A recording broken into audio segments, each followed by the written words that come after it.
नमस्कार विद्यार्थी मित्रांनो, आज आपण 7 ऑक्टोबर 2024 च्या केवळ आणि केवळ महाराष्ट्रातील चालू घडामोडीचे प्रश्न बघणार आहोत.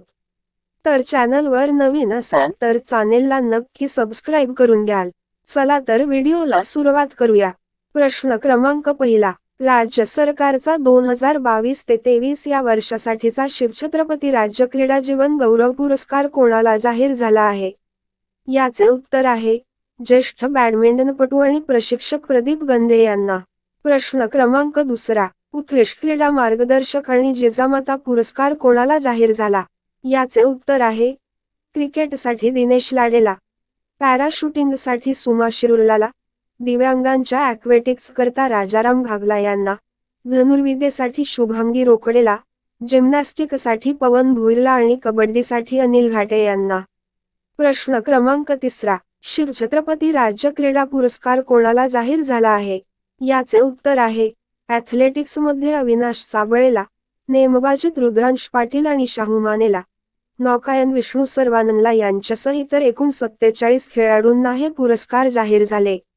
साहसी क्रीडा प्रकारात जल क्षेत्रात जयंत दुबळेला आणि जमीन क्षेत्रात कस्तुरी सावेकर यांचा या पुरस्कारानं गौरव केला जाईल. दिव्यांग श्रेणीतही 6 महिला आणि 2 पुरुषांना हे पुरस्कार मिळणार आहेत. प्रश्न क्रमांक चौथा. मराठी भाषा अभिजात गौरव दिवस कोणत्या दिवशी साजरा करण्याचा निर्णय राज्य मंत्रिमंडळाने घेतला? याचे उत्तर आहे 3 ऑक्टोबरला. प्रश्न क्रमांक पाचवा. नुकतेच अहमदनगरच्या अहिल्यानगर नामांतरास कोणाकडून मंजुरी दिल्या गेली? याचे उत्तर आहे केंद्र सरकारकडून. प्रश्न क्रमांक सहावा. बंजारा समाजाच्या समृद्ध वारशाचा गौरव करणाऱ्या बंजारा वारसा संग्रहालयाचं उद्घाटन कोणाच्या हस्ते होणार आहे? याचे उत्तर आहे पंतप्रधानांच्या हस्ते.